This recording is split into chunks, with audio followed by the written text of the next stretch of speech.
L'invité ce matin, c'est vous, Jacques Percebois. Bonjour. Bonjour. Vous êtes économiste, spécialiste de l'énergie, professeur émérite à l'Université de Montpellier. Et si on vous reçoit ce matin, c'est pour mieux comprendre, anticiper ce qui se passe à la pompe, tout simplement. Premier constat, après des semaines de baisse, ça repart à la hausse, Jeanne. Selon les chiffres officiels du ministère de la Transition écologique publiés hier, le litre de gazole a augmenté de 11 centimes en une semaine pour atteindre 1,95 € le litre. La hausse est moindre pour le samplon 95 qui augmente d'1 centime à 1,77 € le litre. Alors, Jacques Percebois, première question toute simple. Pourquoi cette hausse soudaine après 2 mois de baisse ? Si vous voulez, le prix du pétrole, il est fonction de deux éléments, les tendances lourdes qui font qu'à l'heure actuelle, on reste aux alentours de $100 le baril. Là, il remonte un peu, on est à 103 ou 104 aujourd'hui. Et d'autre part, des éléments conjoncturels qui tiennent à une demande plus ou moins forte dans telle ou telle région du monde. Alors, en fait, le prix du pétrole brut, lui, il a remonté un peu, donc ça se répercute sur les produits pétroliers.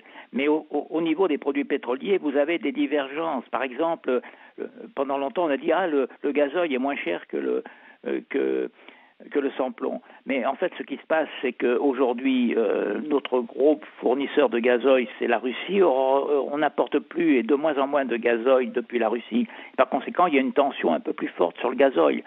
Il faut bien comprendre que cette volatilité à court terme, je dirais, elle tient à des éléments tantôt politiques, tantôt économiques. C'est de la conjoncture, si vous voulez. Le pétrole a toujours été très volatile. L'important, c'est la tendance lourde. Justement, la tendance lourde, est-ce qu'on peut se projeter là quelques semaines ? Est-ce que ça va continuer à grimper ? Parce que là, 10 centimes en une semaine, c'est conséquent pour l'automobiliste. Est-ce que ça va continuer à grimper à ce rythme-là ?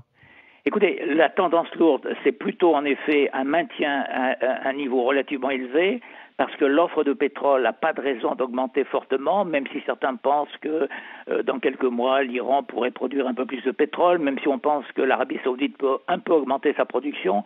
Mais les pays exportateurs de pétrole n'ont pas intérêt à augmenter l'offre. Ils gagnent beaucoup d'argent avec les prix actuels. Vous savez, ils vont engranger, je crois, 850 milliards de dollars au cours de l'année 2022. Donc, ils respectent la discipline au sein de l'OPEP. Alors ensuite, ce qu'il faut regarder aussi pour nous, Européens et Français en particulier, c'est le cours du dollar, parce qu'on dit le prix du pétrole a monté. Mais il faut voir que par rapport à il y a quelques années, le cours du dollar, lui, il s'est apprécié, c'est-à-dire qu'on achète du pétrole avec des dollars qui nous reviennent de plus en plus chers.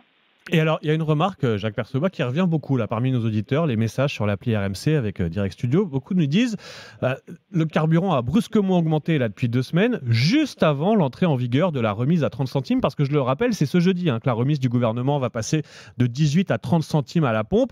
C'est un pur hasard du calendrier là, si ça augmente juste avant le coup de pouce. Écoutez, moi, je ne suis pas un partisan des visions complotistes. Je pense que là, si vous regardez ce qui se passait en juin, il y a eu une augmentation très forte du prix du pétrole brut. Pourquoi ? Parce que tout le monde pensait que comme on allait ne plus importer de pétrole de Russie, le marché mondial manquerait de pétrole. Or, les Russes vendent très bien leur pétrole. Ils ne le vendent plus aux Européens, mais ils le vendent sur le reste du monde. Par conséquent, la tendance lourde, c'était qu'en effet, en juin, ça avait fortement augmenté. Entre-temps, les pays de l'OPEP ont augmenté un peu leur production. Donc aujourd'hui, le prix du pétrole monte. Le cours du dollar reste relativement élevé. Je ne pense pas qu'il y a un lien. Mais du coup, cette nouvelle ristourne, elle va juste compenser cette hausse du moment, on est d'accord ? Oui, bien sûr, mais ça, si vous voulez, c'est spécifique à la France. C'est pas le marché français qui influe sur le cours mondial du pétrole. Donc, ce qui se passe aux États-Unis et puis ce qui se passe en Chine, c'est plus important. C'est très difficile de dire ce que sera le prix du pétrole en 2023, mais la tendance actuelle, c'est quand même de dire que ça va beaucoup dépendre de la situation économique en Chine. Si les Chinois ont une croissance économique moindre, ça fera baisser le prix du pétrole. On verra les conséquences pour la France.